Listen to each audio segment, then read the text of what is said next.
오늘은 오직 예수라는 제목으로 사도행전 16장 1절부터 5절까지 성경 구절이 많지 않으니까요, 한 목소리로 화면을 따라서 함께 봉독하겠습니다. 1절부터 봉독합니다.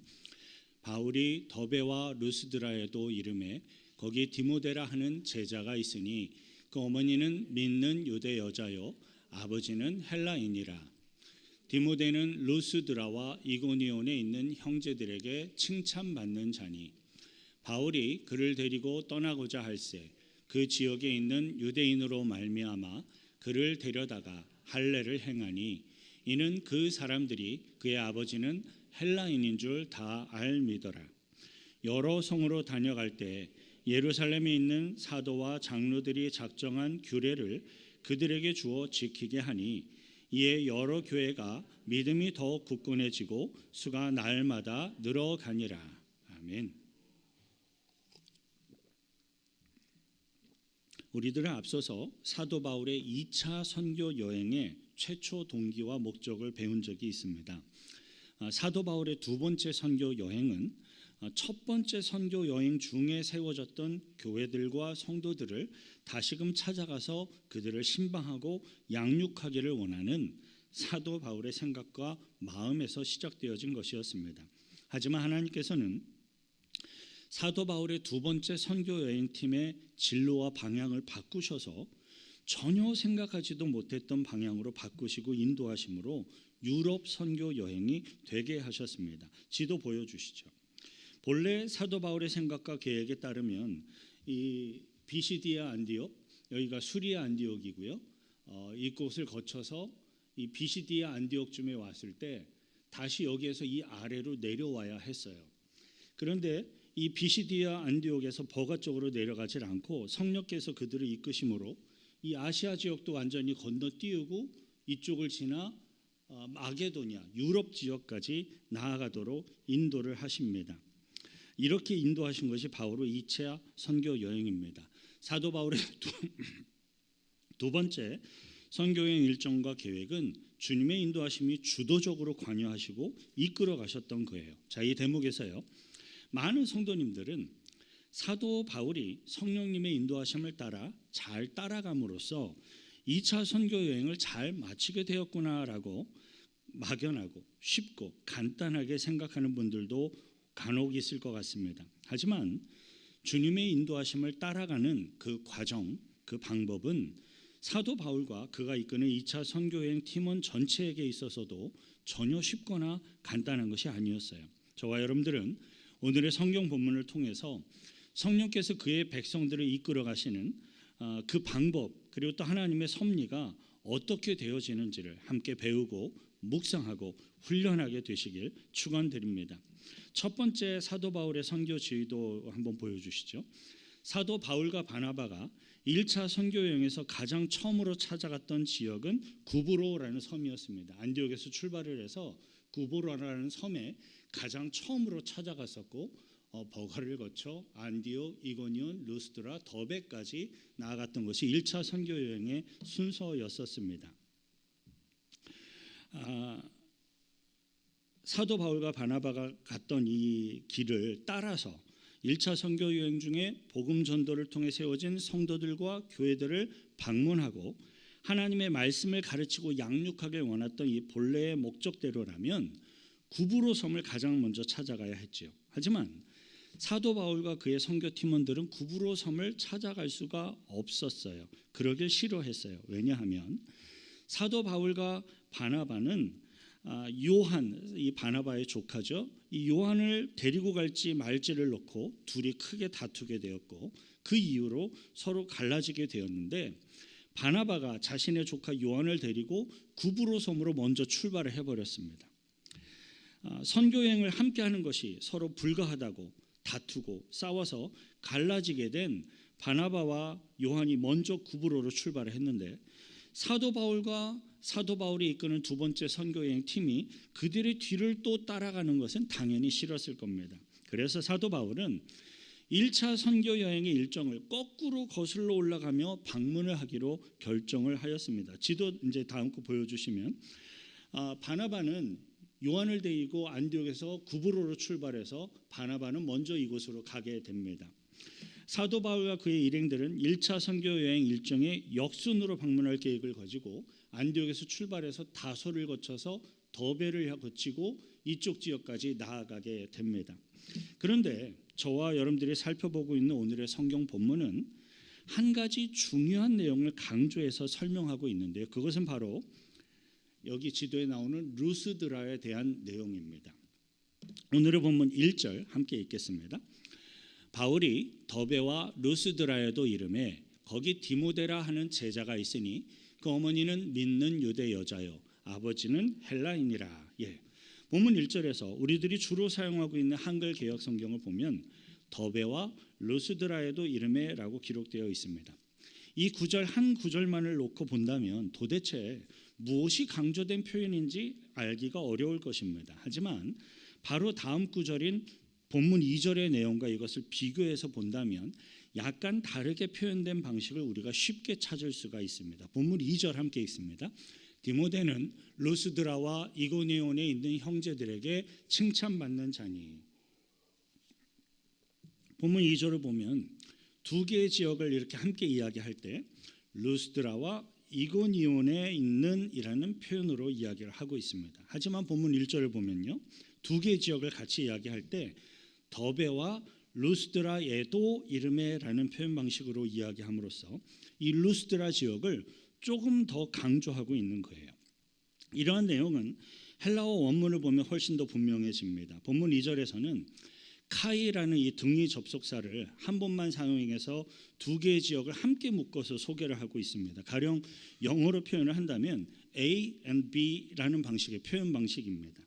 하지만 본문 1절에서는 카이라는 이 똑같은 단어를 매 장소마다 반복적으로 사용을 함으로써 뭐뭐에도라는 의미의 부사로 사용을 함으로써 이 루스드라 지역을 더 강조하고 있는 거예요. 가령 영어로 직역을 해서 표현을 한다면 A and then to be also라는 방식의 표현입니다. 자, 그렇다면 우리들은 오늘의 성경 본문 1절이 왜 루스드라 지역을 특별하게 강조하며 이야기하고 있는 것인지를 생각해 볼 필요가 있어요.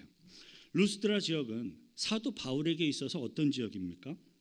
사도 바울의 1차 선교 여행 당시에 이 루스드라 지역은 태어나면서부터 안진뱅이 되었던 사람을 성령의 능력으로 고치고 치유함으로써 예수 그리스도의 복음을 증거하며 전하였던 곳입니다. 태어나면서부터 안진뱅이 된 자를 이렇게 고친 사건으로 인해 사도 바울과 바나바는 루스드라 지역의 우상신인 제우스와 헤르메스로 오인되어서 숭배하려고 하였었던 그런 일도 있었습니다. 하지만 사도 바울에게 있어서 이 루스드라 지역은요, 예수 그리스도의 복음을 증거한다라는 이유로 굉장히 큰 박해, 고난 그리고 고통을 당하였던 지역이었습니다. 비시디아 안디옥, 저 위에 비시디아 안디옥 지역과 이고니온에서부터 쫓아온 유대인들이 루스드라 지역 사람들을 충동질을 해서 사도 바울을 돌로 치고 성 바깥으로 내던져 버린 겁니다. 성경이 그 당시 사도 바울의 상태에 대해서 설명하기를 죽은 것과 같이 되었다라고 기록했을 만큼 사도 바울을 심각한 죽음의 고난, 고통을 경험하였던 장소가 바로 루스드라 지역입니다. 저와 여러분들 중에는요, 수많은 사람들이 이렇게 돌을 던지는 걸 맞아서 의식을 잃거나 죽을 뻔한 경험을 해본 분들이 분명히 없을 것입니다. 사도 바울이 경험했던 똑같은 고통과 공포를 경험한 사람은 아무도 없지만 그래도 우리들은 그 고통과 공포가 어떠한 것이었는지를 충분히 짐작을 해볼 수가 있습니다. 저의 경우는요, 한국에서 군대 생활을 하는 중에 정말로 좀 강한 표현을 썼다가 제가 설교라 좀 약한 표현으로 바꿨는데요. 비정상적인 사악한 고참들을 제가 잘못 만나서 굉장히 고통스러운 경험을 하였던 생생한 기억이 저에게 있습니다. 어느 추운 겨울날 그들이 기분이 나쁘다는 이유만으로 저는 손가락을 깍지를 낀 채로 뾰족한 돌조각이 이렇게 튀어 올라온 거친 콘크리트 바닥에 이렇게 엎드려 뻗쳐서 거의 1시간 동안 그들의 발길질과 괴롭힘을 당한 적이 있었습니다.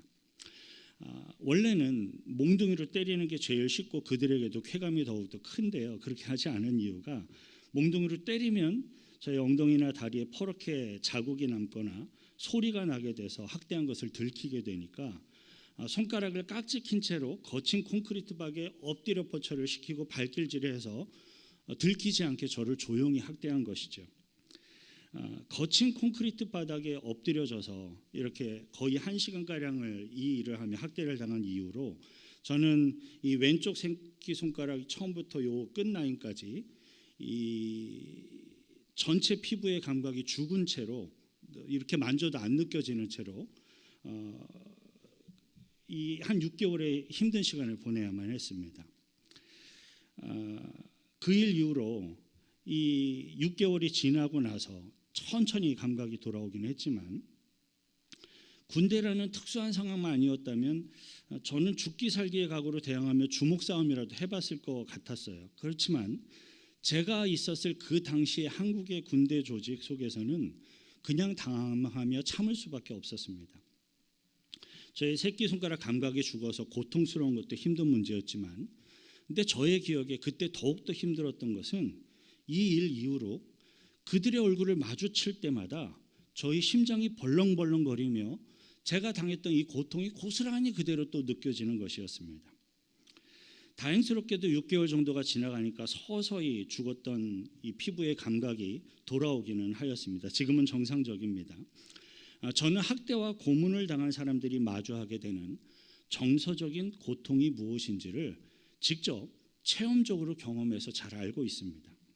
수많은 사람들에게 둘러싸이고 돌매질을 당해서 의식을 잃고 거의 죽은 상태가 되어서 성 바깥에 던져버려졌던 사도 바울에게 있어서 이 루스드라 지역은 굉장히 끔찍한 곳이었음이 매우 분명합니다. 그런데 사도 바울은 거의 죽음에 가까운 돌매질을 당하였던 그 루스드라 지역에 또다시 복음을 전하고 또다시 하나님의 말씀을 가르치며 그들을 양육하기 위해서 또다시 그곳을 찾아갔던 겁니다. 그리고 하나님께서는 사도 바울의 그러한 결단, 그러한 헌신에 응답하기라도 하시는 것처럼 놀라운 축복으로 그들을 인도해 주셨어요. 1절과 2절 다시 함께 읽겠습니다. 바울이 더베와 루스드라에도 이르매 거기 디모데라 하는 제자가 있으니 그 어머니는 믿는 유대 여자요 아버지는 헬라인이라. 디모데는 루스드라와 이고니온에 있는 형제들에게 칭찬받는 자니. 본문 1절을 보면 루스드라에도 이름에 거기 디모데라 하는 제자가 있으니라고 표현하므로 디모데라는 이름을 가진 예수 그리스도의 제자를 소개해 주고 있습니다.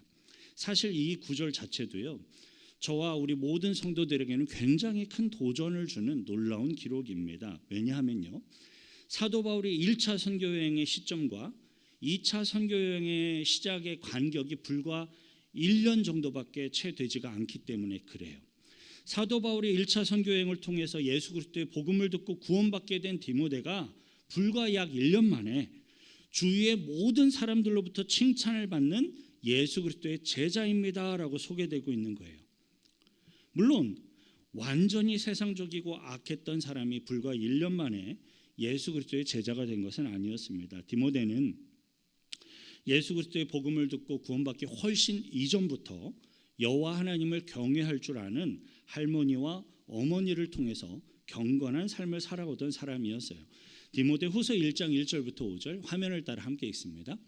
하나님의 뜻으로 말미암아 그리스도 예수 안에 있는 생명의 약속대로 그리스도 예수의 사도된 바울은 사랑하는 아들 디모데에게 편지하노니 하나님 아버지와 그리스도 예수 우리 주께로부터 은혜와 긍휼과 평강이 내게 있을지어다. 내가 밤낮 간구하는 가운데 쉬지 않고 너를 생각하여 청결한 양심으로 조상적부터 섬겨오는 하나님께 감사하고 내 눈물을 생각하여 너 보기를 원함은 내 기쁨이 가득하게 하려 함이니 이는 내 속에 거짓이 없는 믿음이 있음을 생각함이라. 이 믿음은 먼저 내 외조모 로이스와 내 어머니 유니게 속에 있더니 내 속에도 있는 줄을 확신하노라. 외할머니와 어머니 그리고 자신에게 이르기까지 3대에 걸쳐서 여호와 하나님을 경외하며 경건한 삶을 살아왔던 디모데가 복음을 듣고 그 복음을 믿고 불과 1년 만에 예수 그리스도의 칭찬받는 제자가 된 것입니다. 성경과 기독교의 역사는요, 이러한 믿음의 유산이 어머니로부터 자녀에게 이어져서 큰 열매를 거두게 된 것을 여러 차례 보여주고 있습니다. 믿음의 제사를 드렸던 이삭에게는요, 거룩한 부녀라고 소개되는 어머니 사라가 있었습니다. 모세에게는 하나님을 경외하는 어머니 요게벳이 있었습니다. 그리고 선지자 사무엘에게도 기도의 어머니 한나가 있었습니다. 우리 기독교 역사에서 중대한 역할을 감당하며 참회록을 저술하였던 어거스틴에게는 믿음의 어머니 모니카가 있었고요. 위대한 전도자 요한 웨슬리에게는 믿음의 어머니 수산나가 있었습니다. 여러분, 저와 여러분들의 자녀들에게는 믿음의 유산을 남겨주는 저와 여러분들이 있기를 바랍니다. 우리들의 자녀들에게 믿음의 큰 축복과 유산을 남겨주는 부모로서 저와 여러분들이 있기를 축원드립니다.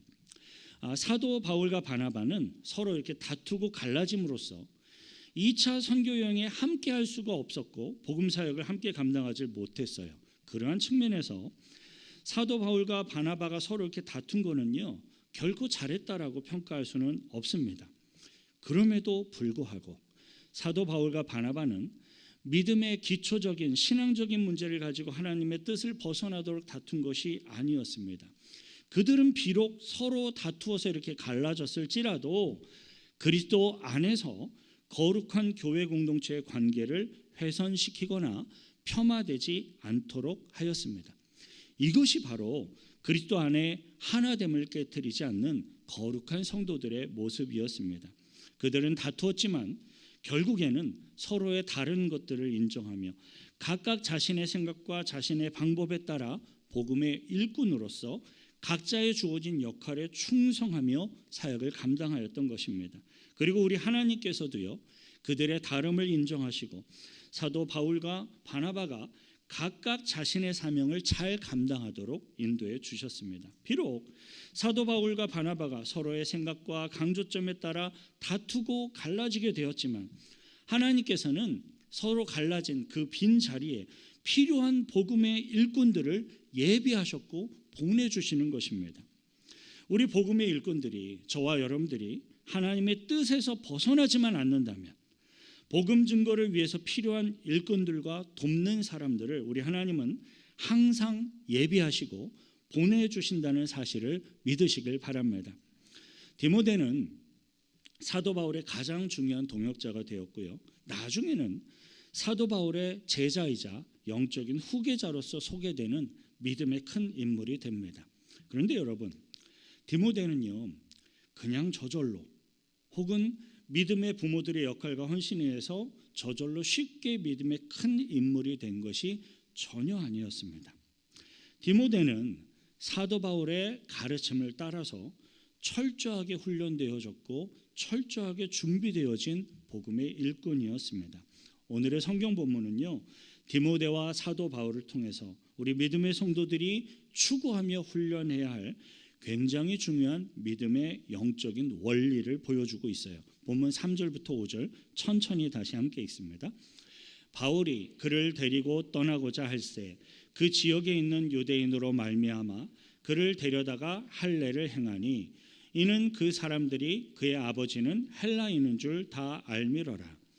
여러 성으로 다녀갈 때에 예루살렘에 있는 사도와 장로들이 작정한 규례를 그들에게 주어 지키게 하니 이에 여러 교회가 믿음이 더 굳건해지고 수가 날마다 늘어가니라. 이 본문의 내용을 정리해 보면 사도 바울이 디모데로 하여금 할례를 받게 하였고 예루살렘 교회가 선포한 최소한의 율법과 전통을 디모데로 하여금 지키도록 한 것을 볼 수가 있습니다. 그렇게 함으로써 여러 교회가 믿음이 굳건해지고 크게 부흥을 하였다라고 기록을 하고 있어요.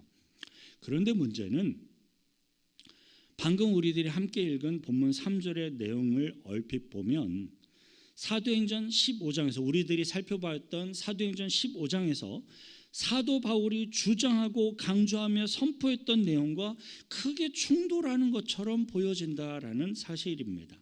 사도행전 15장 1절 2절 화면을 따라 함께 있습니다.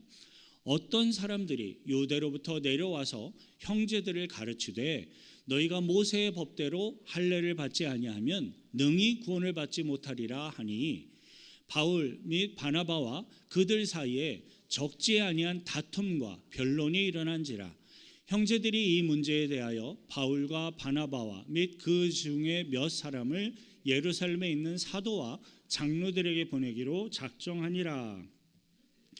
예루살렘에서 온 어떤 사람들이 안디옥 교회를 찾아와서 여러분 할례를 받아야 구원을 받을 수 있습니다라고 주장을 하는 걸 보고 사도 바울과 바나바는 그들과 크게 다투며 변론을 했습니다.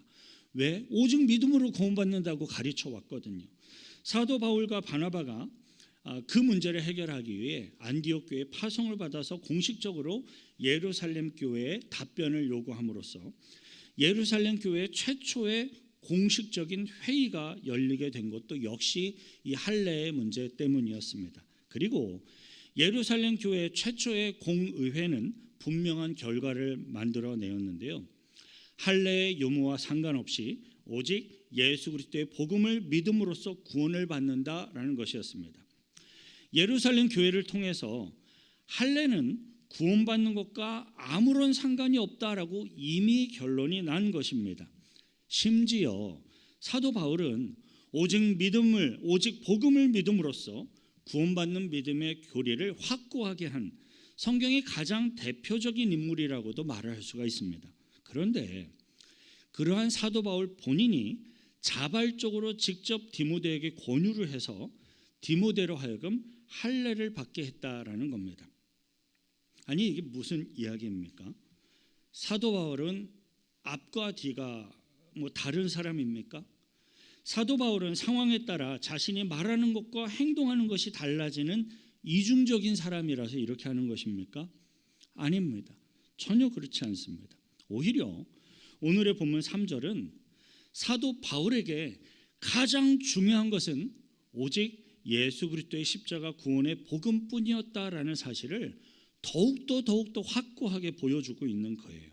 디모데는요, 유대인 계통의 어머니와 헬라인 즉 이방인인 아버지 사이에서 태어나 자라는 사람이었습니다. 디모데는 어머니가 유대이기는 했지만 아버지가 유대인이 아니었기 때문에 이 아버지의 영향력에 의해서 유대인들의 전통과 율법으로 알려진 할례를 받지 않고 있었던 것으로 추정됩니다. 그런데 그러한 디모데가 예수 그리스도의 복음을 듣고 믿고 구원을 받아서 그리스도의 제자가 되었고 사도 바울과 함께 효과적으로 복음을 전하기 위해서 할례를 받은 것이었습니다. 디모데는 예수 그리스도의 구원의 복음을 믿지 못해서 믿음이 없어서 할례를 받은 것이 아니라 유대인들에게 효과적으로 복음을 전하기 위해서 사도 바울의 권유에 따라 할례를 받은 것이었습니다.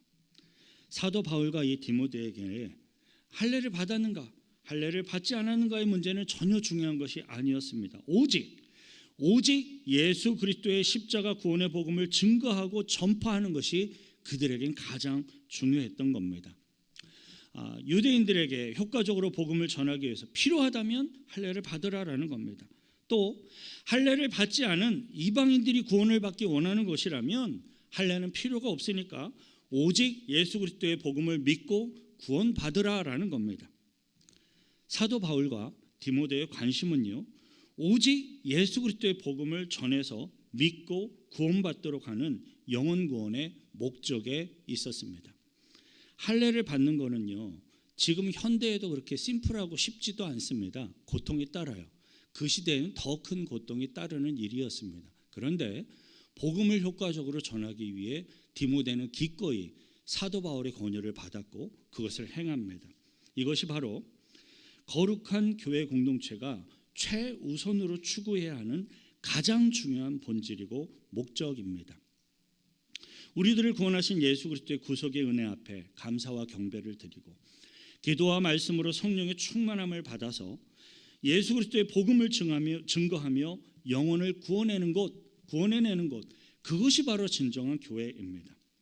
이 목적과 이 본질에서 벗어나 버리게 되면 그것은 더 이상 예수 그리스도의 거룩한 교회가 아닙니다. 저는 전도사 시절부터 시작해서 여태껏 목회를 해오는, 어제 카운트를 해보니까 26년 차더라고요. 지나온 26년의 기간 동안에 거룩한 교회의 본질과 목적에서 벗어난 수많은 교인들과 교회들의 모습을 참으로 많이 여러 번 본 적이 있습니다. 새신자를 신방하고 전도하기 위해서 제가 밤낮으로 찾아다니고 없는 중에도 사비를 털어서 그들을 대접하고 복음에 수고를 했는데도 어떤 분이 그런 얘기를 해요. 그런 거 다 필요 없으니까 자기만 신경 써달라고 요구하는 교인을 본 적이 있습니다. 또 어느 곳에서는 교회 건물을 구입하겠다라는 목표를, 자기만의 목표를 세워놓고 그것을 위해서 복음 전도하는 거 필요 없고 목회자를 서포트하는 것도 필요 없다라고 외면하는 교회와 성도들도 본 적이 있었습니다. 수많은 시간과 노력을 기울여서 제가 신방하고 전도해서 주일 예배에 참석하게 누군가 되었는데 친교 후에 남은 음식을 매주마다 그 사람이 가져간다고 그 사람에게 핀잔을 줘서 몇 주 만에 쫓아버리는 교인도 본 적이 있습니다.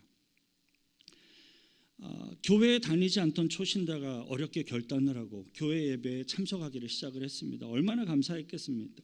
그런데 그 초신자가 감사하게도 나름대로 음식을 준비해 와서 예배 후에 교인들에게 대접을 했는데 음식이 형편없다고 대놓고 불평을 해서 핀잔을 주고 상처를 주어 쫓아버리는 교인도 제가 직접 본 적이 있습니다.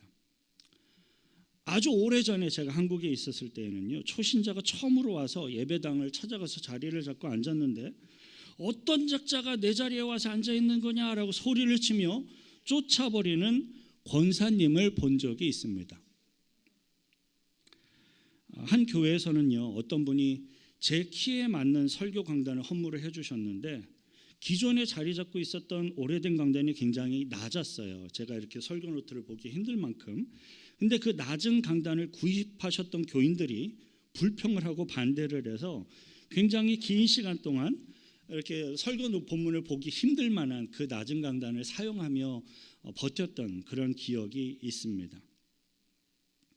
교인들 간의 갈등 속에서 적극적으로 자기 편이 되어주지 않는다는 이유만으로 목회자를 모함해서 공격하고 교회를 편가르게 하는 교인들은 꽤 여러 번 경험해 본 적이 있습니다. 최근에는요, 제가 잘 알고 있는 한국의 한 개척교회의 이야기를 들으면서 너무나도 참 마음이 안타까웠던 경험도 있어요. 그 개척교회 목사의 연로한 어머님이 거의 1시간 반가량 매주마다 버스를 타고 오시면서도 2년 넘게 이미 매주마다 교인들에게 국수를 대접해 오고 계시는데 최근에는 어느 한 교인이 이제 국수 말고 밥을 먹고 싶다라고 요구하는 교인이 있었다고 합니다. 지금 제가 말씀드린 이 경험들은요, 모두 다 제가 거룩한 교회 공동체 안에서 직접 듣고 보고 경험했던 말도 안 되는 실제 사건들입니다. 이 모든 사건의 한 가운데에는 오랫동안 신앙생활을 해온 교인들이 다 자리 잡고 있었습니다. 분명한 것이 있습니다. 제가 말씀드렸던 이 모든 사건의 한 가운데 있는 교인들은 다 가짜이거나 아니면 몇십 년째 영적인 갓난아기로 살아가고 있는 불쌍한 사람들에 불과합니다. 영적으로 볼 때 똥기저귀조차 스스로 바꿀 수 없는 갓난아기와 같은 그런 불쌍한 사람으로 살아가고 있는 사람들에 불과합니다. 사랑하는 성도 여러분, 저와 여러분들의 거룩한 교회 공동체 안에서 정말로 중요한 것은요, 오직 예수 그리스도밖에 없다라는 것을 믿으시길 바랍니다. 예수 그리스도의 구원하심을 예배하고 복음을 전하며 영혼을 구원해내는 이것만이 거룩한 교회 공동체의 유일한 본질이고 유일한 목표임을 잊지 마시길 바랍니다. 저와 여러분들은 거룩한 교회 공동체 안에서 무엇이 가장 중요한 것인지를 분별하시기를 바랍니다. 복음 전도를 위해서라면 할례를 받을 수도 있고 영혼 구원을 위해서라면 할례는 받지 않을 수도 있다는 것을 기억하십시오.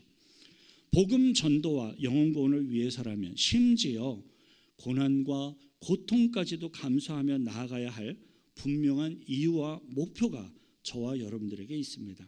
혹시 친교 시간의 음식이 맛이 없거나 만족스럽지 않은 것이 문제가 되는 분이 혹시 계십니까? 혹시 내가 원하는 자리에 앉지 못하게 되는 것이 문제가 되는 분이 혹시 계십니까? 혹시 내가 별로 좋아하지 않는 사람과 자주 보게 되는 것이 문제가 되는 분이 혹시 계십니까? 아직 예수 그리스도의 복음을 모르고 믿지 못하는 분들 중에 그러한 분들이 계시다면 저에게 알려주시기 바랍니다. 복음 전도와 영혼 구원을 위해서 제가 할 수 있는 모든 최선을 다해서 그 문제를 해결해 드리도록 노력할 겁니다. 하지만 예수 그리스도의 복음을 알고 믿고 구원받은 성도님들 중에 그러한 것들이 문제가 되는 분들이 혹시 계시다면 이것을 기억하십시오. 정말로 중요한 것은 오직 예수 그리스도밖에 없습니다. 저와 여러분들과 우리들의 거룩한 교회 공동체의 관심은 오직 예수 그리스도께 경배하고 복음을 전해서 믿고 구원받도록 하는 영혼 구원의 목적에 있기를 축원드립니다. 이 시간 같이 함께 기도하실 때 하나님, 교회의 본질과 목표가 저의 신앙생활의 본질과 목표가 되게 해달라고 같이 기도하십시다. 그리고 그러한 생각과 마음 자세가 나의 삶 속에 그대로 드러나며 증거되며 열매 맺게 하셔서 주님 영광 거두어 달라고, 그리고 그러한 요소에서 부족한 것이 있다면, 나 자신의 어떠한 것들을 주장하는 모습이 있다면 내려놓을 수 있도록 도와달라고 함께 회개하며 주님 앞에 기도하겠습니다.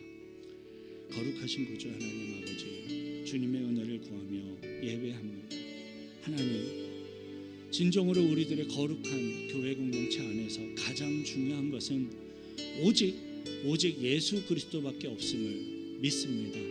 그리고 이러한 믿음의 고백이 나의 생각과 마음과 삶의 실제적인 고백이 되게 하여 주시고 주님만을 예배할 수 있도록 도와주옵소서. 주님, 사람과 사람들이 모이는 교회 공동체이기에 어떻게 문제가 없겠습니까? 그러나 그 모든 관계와 어려움 속에서도 가장 중요한 것은 오직 예수 그리스도의 구원하심의 이 복음이라는 사실을 잊지 않도록 붙들어 주시고 도와주시고 인도하셔서 주님 구원하여 주시고 영광 거두어 주옵소서. 하나님 아버지, 예수 그리스도의 구원하심을 예배하고 복음을 전하며 영혼을 구원해내는 이것만이 우리들의 거룩한 교회 공동체의 유일한 본질과 목표가 되기를 소망합니다. 거룩한 교회 공동체 안에서 가장 중요한 것이 무엇인지를 분별할 수 있는 우리들이 되기를 소망합니다. 복음 전도를 위해서라면 할례를 받을 수도 있고 영혼 구원을 위해서라면 할례는 받지 않을 수도 있다는 믿음과 결단을 허락하여 주옵소서.